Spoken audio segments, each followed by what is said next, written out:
continue discussing the violence on the border between Ecuador and Colombia. After 4 military were killed by bombs, 3 journalists kidnapped and killed, and a couple still taken by an armed group, violence appears to be escalating. But an angle most media haven't touched upon is how all of this has affected the communities on the border. And the most vulnerable ones continue to be the indigenous. To look at this, we have with us today Carlos Viteri Gualinga, member of the Shuar nationality and the National Assembly. But first, let's take a look at the next video on this topic. 3 months have passed since the first terrorist attack in the city of San Lorenzo on the northern border with Colombia.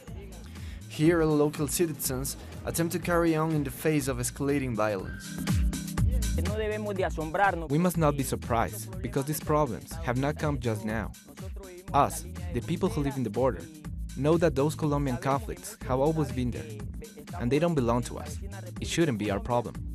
Security measures implemented by the government as part of a province-wide state of emergency, along with ongoing military operations, have led to not only displacement of families, but also dwindling access to vital state welfare, such as medical assistance, as doctors have been ordered to leave the area by authorities.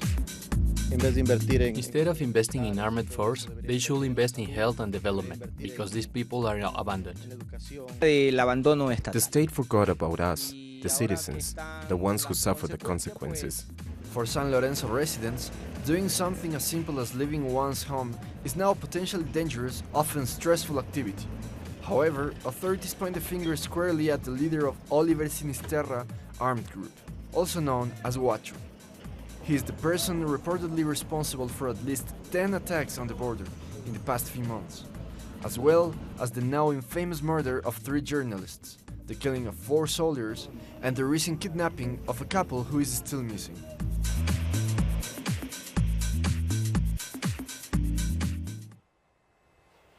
Thank you very much, Carlos, for being here with us. So the indigenous communities are saying there's a humanitarian crisis on the border due to the militarization. What can you tell us about it? Hola Carla, un abrazo a la Patria Grande. Sí, efectivamente, en el norte de la frontera de nuestro país, al sur de Colombia, a propósito de esta situación de conflicto que se ha presentado y que está afectando básicamente a la provincia de Esmeraldas, allí hay presencia ancestral de pueblos originarios. Concretamente, allí está el pueblo Aguá, que habita en un territorio binacional, ecuatoriano y colombiano. Y por otro lado también está la población chachi, aparte de comunidades campesinas y comunidades afroecuatorianas. En ese sentido, pues como en todo conflicto, como en toda problemática, son quienes llevan la peor parte, quienes sufren los mayores efectos de lo que implica una militarización de la zona. De hecho, la organización Aguá, la Federación Aguá, ya expresó su preocupación por el inicio de una militarización en la zona y el inicio de acciones de desplazamiento, acciones que implican que las comunidades tengan que abandonar sus lugares. Extraoficialmente, porque no tenemos información oficial, no tenemos información del gobierno ecuatoriano, extraoficialmente se conoce que ya entre las zonas de Mataje, San Lorenzo, Eloy Alfaro y las zonas pues, donde habitan las comunidades Aguá, estamos hablando de alrededor de 10.000 desplazados ecuatorianos. 10.000 desplazados ecuatorianos de los cuales no se tiene información clara, no se tiene datos exactos y tampoco se sabe cuál es su situación en términos de condiciones de vida. Y allí estamos hablando de hombres, mujeres, niños, personas de tercera edad, mujeres embarazadas. En fin, estamos hablando de gente humilde que pues, ha visto irrumpir su cotidianidad, que ha visto destruir su paz y ha tenido que abandonar sus asentamientos ancestrales y enfrentarse a una situación absolutamente incierta en ausencia de una atención de parte del Estado y sobre todo ante un manejo absolutamente erróneo de la situación de conflicto, en este caso un conflicto que más le corresponde al hermano país de Colombia, y es por ello que la situación humanitaria al que cabe llamar la atención a los gobiernos de Ecuador y Colombia en primer lugar, pero al mismo tiempo también a los organismos internacionales, es que la situación humanitaria es algo crítica en esta zona, es necesario una intervención inmediata para proteger los derechos humanos de poblaciones humildes, de poblaciones ancestrales que en ambos casos, en ambos países, pues tradicionalmente han sido poblaciones excluidas de parte de los estados en términos de beneficios, en términos de cumplimiento de sus derechos. So how are the actions of the Ecuadorian military affecting the indigenous communities there, their culture, their agricultural traditions? Bueno, lo que debemos reconocer actualmente es que no se trata de una guerra convencional, de tal manera que el gobierno del Ecuador ha mencionado un desplazamiento militar allí. No se sabe para hacer la guerra a quién. Lo que sí es evidente que hay un total desconocimiento de la situación en la frontera, un total desconocimiento que se agrava con una presencia militar sin un objetivo claro, por un lado, pero por otro lado también una situación de crisis humanitaria que empieza afectando los derechos humanos fundamentales, derechos humanos a la paz, a la economía de estas comunidades, puesto que tienen que abandonar sus tierras ancestrales, su actividad económica, sus cultivos, y por otro lado, las actividades educativas de los niños, los procesos educativos, e igualmente de los jóvenes, y con eso pues podemos hablar también de las personas en situaciones de vulnerabilidad, los ancianos, las personas de tercera edad, las madres, los niños, los bebés, es decir, realmente es una situación humanitaria que trastoca la vida de comunidades en sus derechos, en su más amplia dimensión. Estas situaciones se agravan aún más cuando ambos países están evidenciando que cualquier acuerdo de paz, cualquier acuerdo de cooperación internacional, de seguridad en esta zona, de protección de la vida y los derechos de los pobladores, no está siendo eficaz. Es decir, el país, en el caso del Ecuador, no conoce todavía cuáles son los términos de los acuerdos que alcanzó en la última reunión binacional con el presidente colombiano. No sabemos cuáles son los términos de esa cooperación, cuáles son los alcances. Tampoco se conoce cuáles son los logros de la cooperación en materia de seguridad, si es que lo existe. Y por otro lado, desde el 27 de enero en que se dio el conflicto, se estableció un estado de excepción. El estado de excepción desde ya implica restricción de derechos sobre todo a los pobladores. ¿Cuáles son los efectos? El impacto de esta declaración de estado de excepción en términos de protección de la vida y los derechos de los pobladores. Si es que hay alrededor de 10.000 desplazados, quiere decir que la medida de excepción que se adoptó por parte del gobierno ecuatoriano el 27 de enero es absolutamente ineficaz, absolutamente ineficiente. Y toda esta situación se agrava, Carol, se agrava si es que nosotros pensamos en que se ha armado toda una atmósfera para, por un lado, desmantelar las propias instituciones del Estado ecuatoriano en materia de seguridad, pero al mismo tiempo se conoce de conversaciones, inclusive de la suscripción de acuerdos con el gobierno norteamericano en materia de cooperación. Es decir, se está renunciando, se está violentando a la soberanía que en los últimos 10 años tanto hemos protegido a los ecuatorianos y ecuatorianas.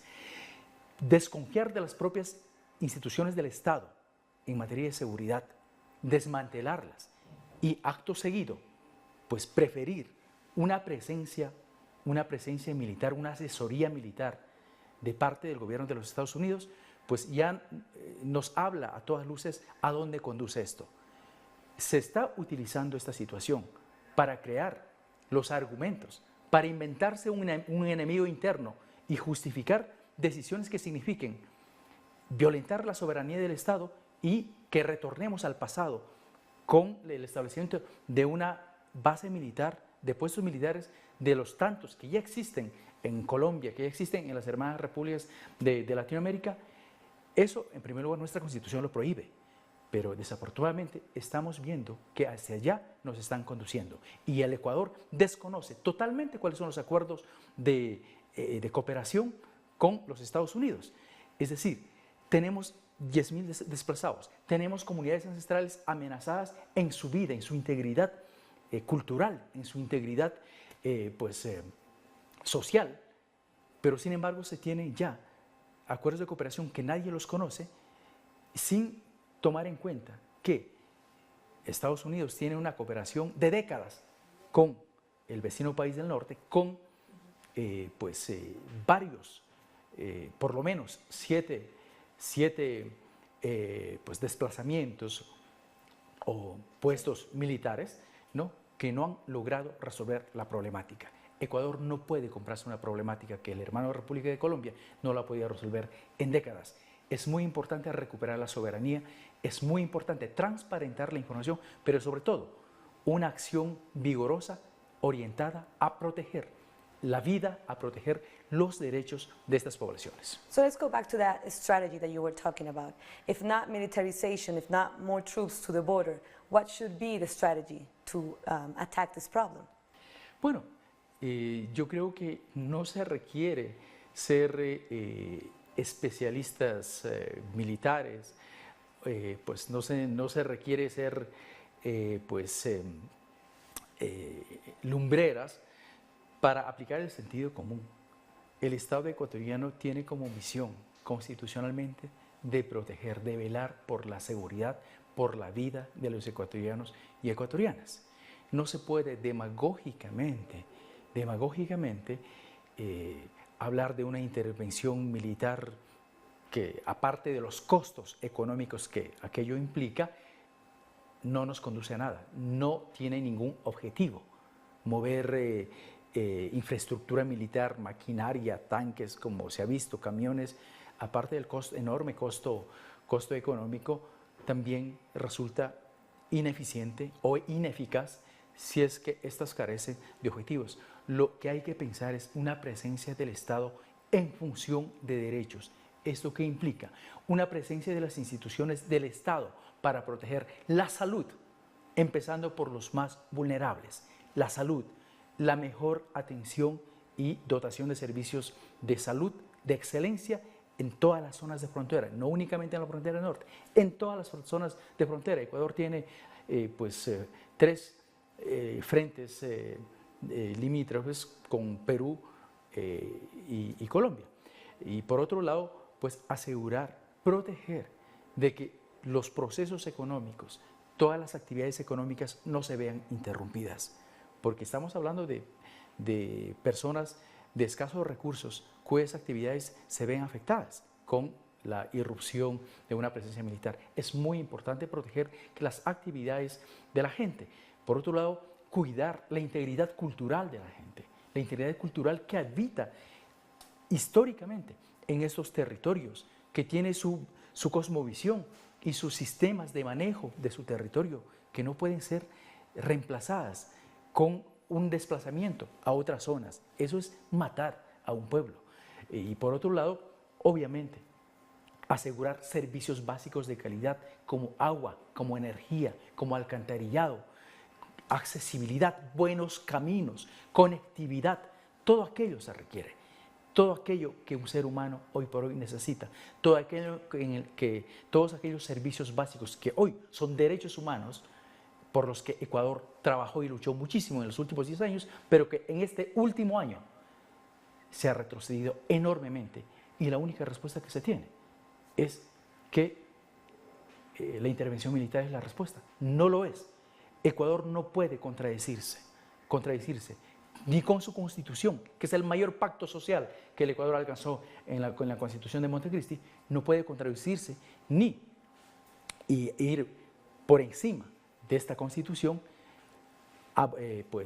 optando por una intervención militar que se agrava, y ojo en esto latinoamericanos y latinoamericanas, que se agrava con la separación, con la renuncia, con esa decisión errónea del gobierno ecuatoriano de retirarse como mediador de la paz entre el gobierno colombiano y las ELN, lo cual contradice nuestra vocación profunda, inquebrantable por la paz como ecuatorianos, lo cual también puede complicar terriblemente la situación de conflicto que se vive allá en la frontera. So now with the new government, we're looking at your opinion on how this past year has been for President Lenín Moreno. We have two new ministers, one Minister of Defense and the new Minister of Interior. Moreno changed the previous ones after the crisis of the kidnapped journalist over there. How do you see the future of the situation happening? Do you see more militarization or maybe a change of perspective? Yo mucho me temo que no haya ningún cambio, puesto que la situación desde el primer atentado que hubo el 27 de enero, el único rumbo que ha tomado es un rumbo hacia una situación cada vez más crítica. Tenemos pues ya cerca de una decena de muertos, ¿no? Entre ellos 3 periodistas, 4 militares. Tenemos 2 personas que no sabemos cuál es su paradero. Los cuerpos de los periodistas no se pueden recuperar. Tenemos alrededor de 10.000 desplazados, sin mencionar las decenas de viviendas destruidas y sin mencionar los costos sociales, culturales, económicos y ambientales que puede significar esta presencia militar. Pues estamos ante un manejo absolutamente ineficiente, absolutamente erróneo, donde este gobierno, el gobierno ecuatoriano, ha mostrado absoluta incapacidad en el manejo de esta crisis de frontera. No sabemos cuál es el rumbo que va a tomar este conflicto, no lo sabemos. Valdría pues hacer un llamado a que en términos humanitarios haya una presencia a nivel internacional de entidades de Naciones Unidas como son pues este organismo de los refugiados como es la ACNUR, de organismos autónomos como puede ser la Cruz Roja, en fin, organismos que puedan de pronto pues permitir un manejo pues adecuado de la zona, que nos puedan permitir recuperar la normalidad en la zona. Pero no tenemos ninguna información, no tenemos alguna posición que nos haga visualizar en el horizonte inmediato de que los temas se van a resolver. Y el asunto es de que hay mucho pesimismo, puesto que en el manejo ineficiente, ineficaz de este tema de frontera se refleja el desgobierno que existe en el país, se refleja el manejo erróneo en la gestión del gobierno en este último año, casi un año se va a cumplir, y en este gobierno hemos visto que se han incumplido totalmente las ofertas de campaña. El país está yéndose de las manos. Todos los logros transformadores del Ecuador, de la sociedad ecuatoriana, de la economía del Ecuador alcanzada en estos 10 años, está siendo pues destruido. Estamos en retroceso, de tal manera que pues ojalá me equivoque en el sentido de que no se ve una posición clara, no se ve una política adecuada en el manejo de la zona de frontera. Ojalá pues los nuevos ministros puedan contribuir a aquello, pero hasta aquí, desde esta semana, el inicio de esta semana o la semana pasada que asumieron, no hemos escuchado absolutamente nada más allá de reforzar la presencia militar. And let's go back to what you were saying about the lack of information. We had a lot of criticism on how the whole situation was handled. How do you believe, or do you know if there's any communities in the border that had to be displaced from their ancestral lands? Are they living in temporary shelters? Are they looking for another place to live? How is the situation over there? Bueno, uno de los aspectos negativos de esta situación de conflicto es la ausencia de información. Los organismos oficiales, al parecer, o no tienen información o deliberadamente no se informa al país qué es lo que está ocurriendo, y lo cual es gravísimo, es gravísimo.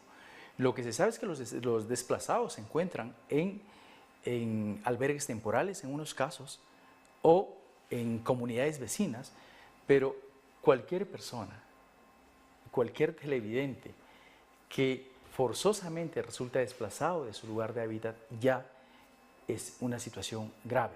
¿Cómo podemos imaginarnos nosotros? Imaginarnos que se puedan encontrar estas comunidades, los niños, las madres, los ancianos, ¿cómo pueden encontrarse los jóvenes que han sido pues, desplazados forzosamente de sus comunidades, de sus tierras, para ir sin un futuro cierto, sin saber por cuánto tiempo, para ir a otro lugar con situaciones de alimentación sumamente difíciles, precarias, situaciones de salud que seguramente pueden agudizarse con ausencia de servicios básicos en situaciones sumamente críticas? No existen datos. Es importante que el gobierno nacional asuma con seriedad la protección de los ciudadanos, del cual tanto lo hemos escuchado en la retórica o en forma demagógica mencionar. No puede ser que lleguemos al absurdo, que la única información que recibe el Ecuador venga proveniente de medios de Colombia, de Colombia, y que autoridades colombianas tengan mayor información que las autoridades ecuatorianas. Eso es inaceptable, eso es inaceptable. De tal manera que ahora lo que le corresponde a la sociedad ecuatoriana es pedir cuentas a este gobierno por ese manejo absolutamente irresponsable de los temas de frontera. So we know that the communities, indigenous communities on the border, they're not only dealing with the militarization, they also have problems with mining, with the loss of forests, with water contamination. Is that continuing to be a problem? Sigue siendo el problema. El tema es que con el aparecimiento de este conflicto, el resto de la sociedad ecuatoriana apenas empieza a enterarse de ciertas situaciones, de ciertas realidades de esta zona de frontera, ¿no? Hay situaciones de una vida absolutamente crítica, de condiciones de necesidades básicas insatisfechas, que no son de ahora, que son desde hace mucho tiempo. Si bien en los últimos 10 años alrededor de 2 millones de ecuatorianos pues, salieron de la condición de pobreza, pero todavía la incidencia de pobreza en el Ecuador todavía sigue siendo alta, sobre todo en zonas de frontera, sobre todo en áreas donde habitan pueblos originarios. En ese sentido, pues mucha de la problemática que se está evidenciando actualmente para estas comunidades no es nueva, para el resto de la sociedad ecuatoriana sí que recién lo está conociendo, ¿ya? Aparte de eso, evidentemente, pues no es únicamente este tipo de conflictos, este tipo de violencia donde aparecen una serie de grupos armados irregulares versus militarización, en fin, narcotráfico, etc. O sea, eso para muchas comunidades no es nuevo, como tampoco es nuevo que inmediatamente al norte de nuestro país, en la zona del departamento del Cauca, pues nuestros hermanos de pueblos originarios pues han vivido años en una situación sumamente crítica al borde, inclusive en la amenaza de extinción en medio del fuego cruzado, en el conflicto colombiano. No quisiéramos que eso ocurra, pero sin embargo, es evidente que en estas zonas existen recursos importantes, recursos naturales importantes, como justamente la madera, el recurso forestal, la minería, y en el caso de la Amazonía, aparte de la madera, tenemos el petróleo y tenemos también yacimientos de oro, que son problemáticas que si los gobiernos no lo llevan adelante con políticas de absoluta rigurosidad, en el sentido de, en estos programas sobre recursos no renovables, anteponer en primer lugar el derecho de los pueblos, el derecho a su ambiente, el derecho a su territorio y poner las mayores exigencias de control ambiental y al mismo tiempo colocar como los beneficiarios prioritarios de los recursos provenientes de estas actividades. Si los gobiernos no tienen políticas sólidas en este sentido, estos temas se vuelven absolutamente complejos, agravan la situación. En el caso ecuatoriano tenemos una legislación que protege muchísimo a los derechos de los pueblos, el derecho a consultar previo a toda decisión, ¿no? En el caso de otros países la situación se vuelve mucho más crítica, pero ojo, aquí hay un tema de fondo que es necesario señalar, en el sentido de que todos sabemos cuáles son los mayores consumidores de los recursos naturales que están en estos territorios, que están en toda esta cuenca del Pacífico. Y en eso vale llamar la atención. En la mira de los intereses norteamericanos, de la política norteamericana, obviamente están como objetivo mayor, central, el acceso a toda esa gran cantidad de recursos naturales que está en la cuenca amazónica y que tiene que ver con la madera, que tiene que ver con las minas, diversos yacimientos de minerales, tiene que ver con el petróleo, tiene que ver con el gas, así como también tiene que ver pues con el agua. En fin, todos sabemos que toda la presencia militar, toda esa presencia militar norteamericana, al cual se vuelven funcionales gobiernos como el que tenemos actualmente aquí en el Ecuador, ¿no? El objetivo mayor de ellos es el control y la apropiación de esos recursos. So, Carlos, unfortunately, we are running out of time, but we would love to continue talking on these topics. But thank you very much for your time here, Carlos. Muchas gracias. Los pueblos originarios, pues hemos venido luchando desde siglos y nuestra lucha no termina hasta transformar profundamente, estructuralmente, todo esquema, todo vestigio neocolonial, no solamente en Ecuador, sino en todos los países de la Patria Grande. Thank you. So we've been talking to Carlos Viteri Balinga, member of the National Assembly here in Ecuador, about the delicate situation of the indigenous communities of Ecuador and Colombia. They're trapped in the middle of a violent conflict between armed groups and the military, and in this, they are the most vulnerable. This is Interviews from Quito. I'm Carla Gonzalez. Thank you very much for watching, and until next time. Muchísimas gracias.